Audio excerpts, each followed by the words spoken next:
If you're doing $860,000 your first year on Amazon, you probably think you're crushing it. We did. We thought we had it all figured out.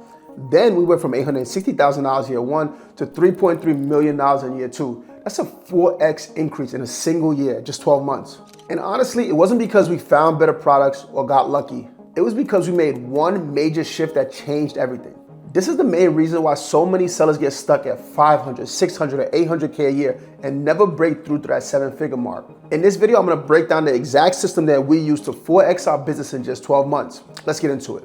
So when I first started selling on Amazon, I only started with $2,500. Now, I did have a little more money in my bank account. I had about 25K, but I really couldn't just blow the bank and spend it all and just gamble it. I really wanted to make sure that the business worked, so I needed some proof of concept. I invested that $2,500. It made me $800 in profit my first order. You know what I did with that? I took that $2,500, I put it back into the same winning products, took that $800, put it into new products, and I kept repeating this cycle. And I remember it was one day I was sitting with my business partner, Shofi and Tay, and I was like, damn, man, we have so many products that we could be buying, but we don't have enough capital. So we had this big idea. We're like, you know what? How do we get more money? And listen, don't do what we did, but it worked at the time. What we did is we created a pitch deck for our friends, family, people we might know, their friends, family. And we said, hey, look, this is what our business is doing. We're generating income and we need some investors to help us scale up. So what we created was something called an index pool, similar to like an ETF. What we did is we did like a funding round for a few $100,000. And we said, hey, if you want to invest in this, you will have part of this pie. And what would happen is we would keep 70% of the net profit. They would get 30%.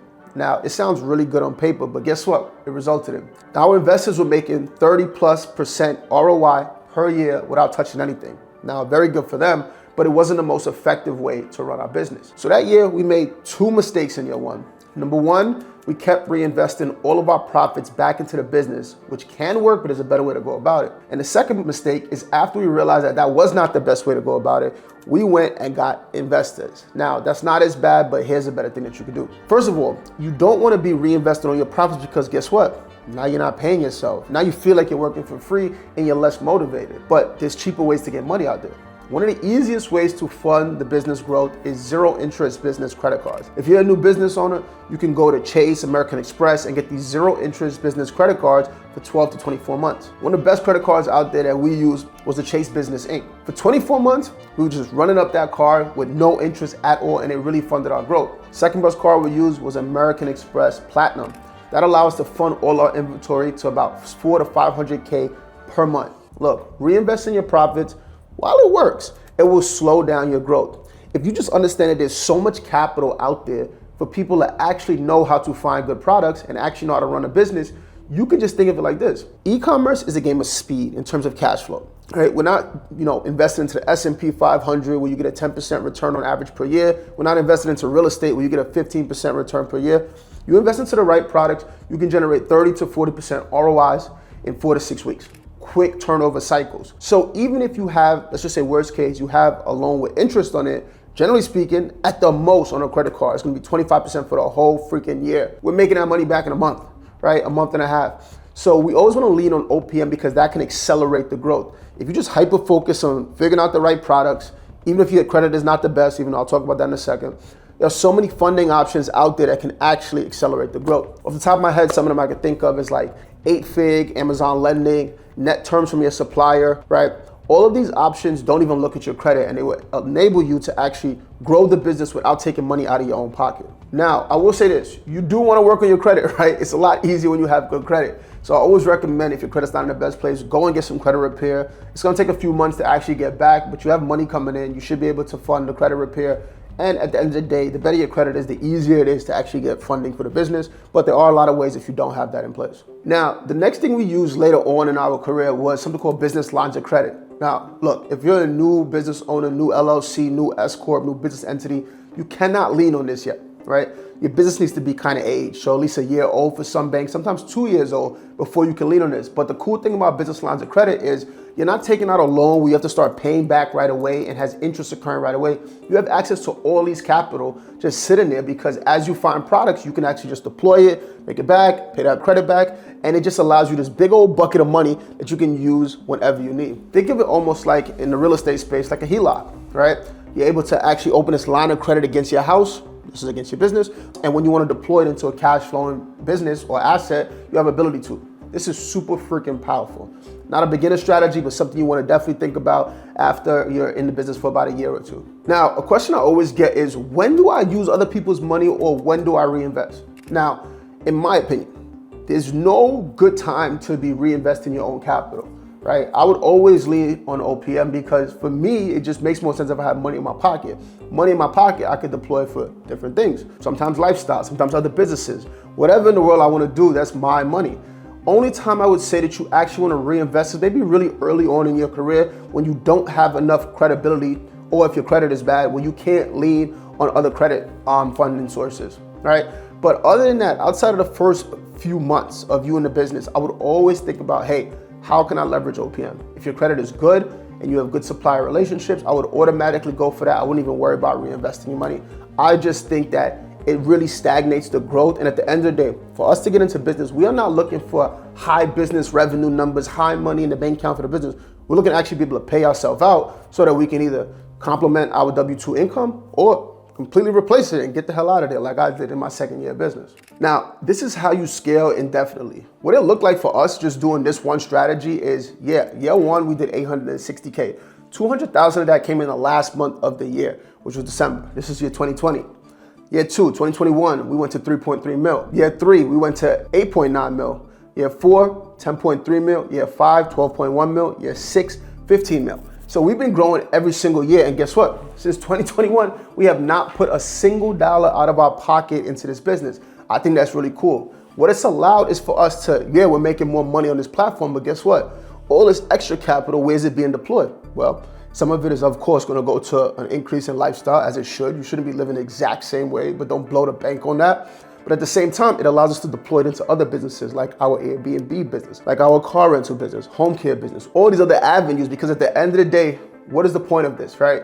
We want security, we want freedom in terms of income and time. So having all these different income streams, not just the different products you're selling on Amazon, but all these different businesses that you run, allows for a lot of security. No matter what is going on in the world, you know you're gonna make money. But still, my favorite thing about selling on Amazon is, dude, we're selling everyday products that people buy. Like, no one's gonna stop buying toothpaste, shampoo, body wash, whatever. So that business is not going anywhere, but it allows us to get a little more risky and invest into these other business models and pretty much scale indefinitely without any bottlenecks.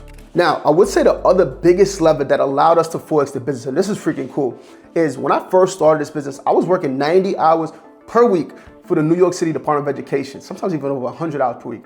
I was burnt out, but I was so frustrated. I was like, this business has to work. Year one, I was doing pretty much everything myself with my business partners. We were doing our own prepping in the warehouse. We were freaking ordering the products, shipping the products, prepping the products, doing reorders, answering customer service complaints, all of this stuff. Everything in the business was us. And while it can work, you can go brute force up, that will crack after a certain level. But you know what happened in year two that really assisted outside using other people's money? It was outsourcing. What we did is we started hiring virtual assistants primarily from the Philippines. And what this did is allow us to say, hey, when I'm at work, when I'm on vacation, when I'm sleeping, someone else can actually run majority of the business for me. And what that did is accelerated the growth while taking a lot of work off our plate. What I really suggest is, as you're building your business, what you want to make sure you are doing is actually setting up systems so that someone can come in, learn your systems, and start implementing it. We record everything what we do in our business with a tool called Loom. It's a screen recording tool. We create systems around that, not written, videos so they can actually see what we're doing. When we hire somebody, instead of going on Zoom and training them and all this fun stuff, we'll just hire somebody from the Philippines for anywhere from $2 to $5. Now our team gets paid a little more, but back then $2 to $5, and have them run the entire system and learn from our Loom videos. It's one of the easiest things and the highest levels you can pull. Always remember, why you're getting in this business is not just the financial freedom. It is also the time freedom, and that can only happen when you have automated systems. Now, I will say in 2026, the other main difference that we didn't have back then is the use case of AI. Like right now in our business and in our curriculum, we're actually building out like 6 different AI tools which handles the brunt of the work, which you don't even need somebody to do. But at the same time, if I have somebody even running the tools for me, I work even less. So at the end of the day, what am I looking for?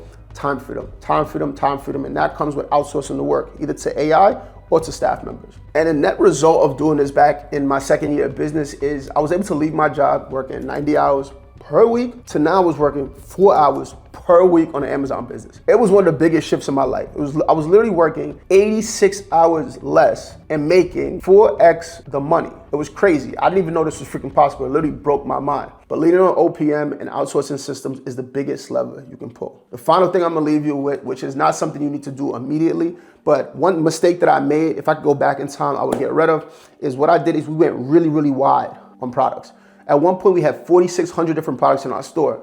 And as we analyzed the numbers on a monthly basis, what we realized, like, dude, majority of the revenue is only coming from like the top 20 to 25% of products. If we got rid of all the other bloat and just hyper-focused on these brands and actually worked the deals, got better at negotiating with them, got their whole catalog, not just the SKUs that we were selling, and actually helped them even come up with new products that we might be able to sell on the platform, we would have grew a lot faster. The thing about it is, yes, you want to have multiple streams of income via having multiple products, but at the end of the day, the less relationships you have, the less brands you work with, the more depth you build with them, that will accelerate your growth. Still go wide on some products. You still want to have like 50, 100 or so, right? You want different options in case a product goes down, manufacturing issue, FBA complaint, some shit like that. You still have all these other products bringing in money, so you're not like just clinging on to this one product for dear life. But at the same time, depth of relationships. Less distributors, less brands, more depth, more growth with them, more partnership makes a much easier business. You tie this all together and you're in a predicament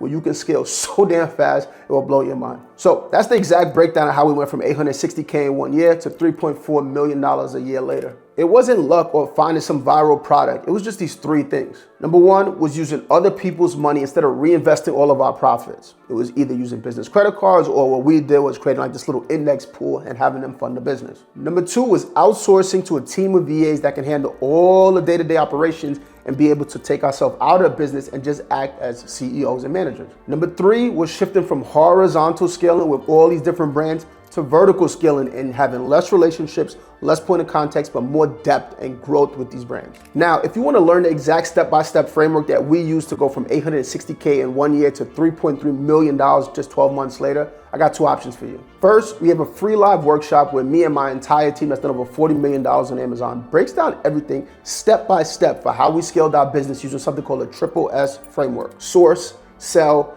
and scale. On that workshop, we not just break down everything we did, we also answer every single question that you have about the business. And we don't leave these workshops until every question is answered. If you want to join the next one, hit the link below to register. But if you're ready to move faster and work hand in hand with our team to rapidly scale this business and you're not BSing, you want to get to your results quicker, what you want to do is hit the other link below in the description and book a free call with our team. We'll see if we're a good fit for what you're looking for, and vice versa, if you're a good fit for our community. Because at the end of the day, we are taking this to a very, very high number. We expect to get a bunch of sellers to over 7 figures a year. If that's what you're looking for, feel free to hit the link in the description and we'll see if we're a good fit. Either way, I hope you found this video super helpful. Make sure you subscribe if you are looking to scale or start your Amazon business. We drop these videos every single week about the lessons we've learned over the past 6 years and everything we're implementing now to become more efficient in 2026 with the use case of AI, better teams, better systems to really get to a $20 million per year run rate. So I hope this helped, and I'll see you in the next one. If you have any questions, leave it in the comment. If you want to hear about anything else in the business that we haven't talked about,